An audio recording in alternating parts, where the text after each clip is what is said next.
भोपाल के बदनाम वकील राजकुमार पांडे की गुंडागर्दी का एक और मामला सामने आया है। महिला से छेड़छाड़ के बाद अब राजकुमार पांडे ने बघेल मोटर्स के संचालक गणेश सिंह बघेल और उनकी वर्कशॉप के मैनेजर से जबरन विवाद किया और उनकी वर्कशॉप में आग लगा दी, क्योंकि जिस महिला से राजकुमार पांडे ने छेड़छाड़ की थी उनके देवर प्रदीप इस वर्कशॉप का संचालन करते हैं। इतना ही नहीं, पांडे ने वर्कशॉप में आग लगा दी, जिससे वहां और आसपास की दुकानों में आग लग गई और लाखों का नुकसान हुआ और गाड़ियां जलकर खाक हो गई। इस मामले में वर्कशॉप के संचालक गणेश सिंह बघेल और प्रदीप ने कमला नगर थाने सहित पुलिस के वरिष्ठ अधिकारियों के पास शिकायत दर्ज करवाई, जिसकी जांच पुलिस ने शुरू कर दी है। इस घटना के बाद राजकुमार पांडे फरार है।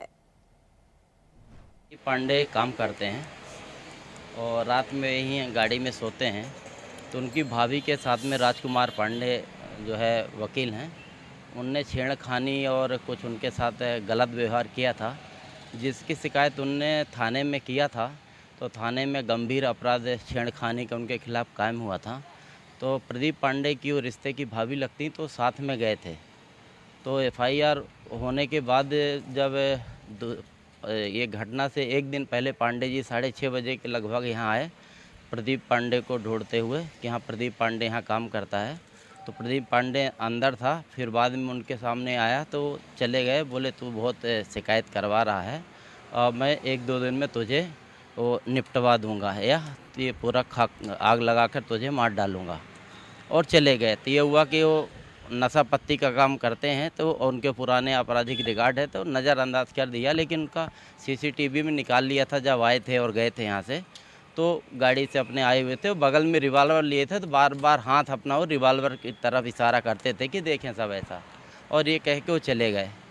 फिर अगर ये जो गंभीर प्रकरण थाना कमला नगर में राजकुमार पांडे के खिलाफ कायम हुआ था, अगर उसमें उनकी गिरफ्तारी हो जाती तो ये घटना नहीं घटती दूसरी, लेकिन पुलिस ने उनकी गिरफ्तारी नहीं किया, इस वजह से उनको आगे अपराध करने का मौका मिल गया। यहाँ पे हमारे अलावा एक दुकान और है जिसमें पुलिस की गाड़ियों का काम होता है और मैकेनिक मंसूर नेहा मोटर्स का काम चलता है। तो इसमें और ये 3 गाड़ियाँ भी डैमेज हुई हैं, जली हैं। इसमें लगभग 60 से 70 लाख का पूरा नुकसान हुआ है। और जब घटना घटी थी तो हमें तो ये था कि रात में है परमानेंट प्रदीप पांडे सोते हैं, लेकिन उस दिन रात 12 बजे तक लगभग काम चला था, तो ये घर चले गए थे, कोई फ़ोन वगैरह उनके घर का आया होगा। तो मुझे करीब 2:30 बजे मेरे मंसूर भाई जो नेहा मोटर्स के मालिक, उनने फ़ोन किया कि दादा थाने से फ़ोन आया है, दुकान में कोई आग लगा दिया है। फिर मैं जब यहाँ आया तो फिर यहाँ ये मंसूर भाई, प्रदीप पांडे और पुलिस बल और नगर निगम की फायर ब्रिगेड की गाड़ी आग बुझाने में लगी हुई थी। अब नुकसान की भरपाई, अब देखिए वो जो जिस नामजद हमने एफआईआर कराने के लिए आवेदन दिया है, लेकिन अभी तक पुलिस ने आवेदन रिसीव किया है, कोई नामजद आवेदन नहीं दिया। जो सीसीटीवी का फुटेज है और धमकी भी दे के गया है।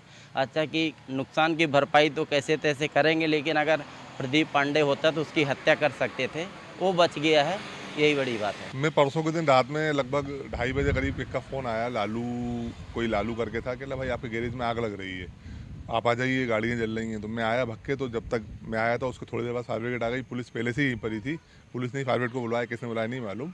देखा तो आग लग रही थी, तो फिर हम लोगों ने बुझाने की कोशिश करी, फायर ब्रिगेड के साथ मिलकर करा, गाड़ियाँ हटाई। एक गाड़ी ये जल गई है, 2-3 गाड़ी अंदर जल गई हैं, कुछ बगल में हमारा भी सामान रखा है स्पेयर पार्ट्स का, वो भी जल गया है। बघेल साहब का बगल में है स्पेयर पार्ट्स का, वो भी पूरा जल गया सामान। लगभग दोनों का अगर आकलन लगाएं तो 50-60 लाख रुपए के आसपास का होगा। हाँ, वो सुना है कि वो शुक्रवार के दिन यहाँ पर हमारे गैरेज के सामने आया था और वो प्रदीप पांडे को धमकाने की और उसकी कोई कोशिश कर रहा था, उनके खिलाफ कोई उनकी भाभी का कोई लफड़ा चल रहा होगा, एफआईआर करवाइए, तो उसके लिए वो धमकाने आया था। यहाँ उसके सीसीटीवी फुटेज वगैरह निकाले इन्होंने, वो भी थाने में दिए हैं शायद परसों कल। हाँ, उसने ऐसा शक है कि उसने आग लगाई है। ताजा खबरों के लिए लाइक, फॉलो और YouTube पर सब्सक्राइब कर बेल आइकन दबाएं। साथ ही ताजा अपडेट्स के लिए swedeshlive.com पर विजिट करें।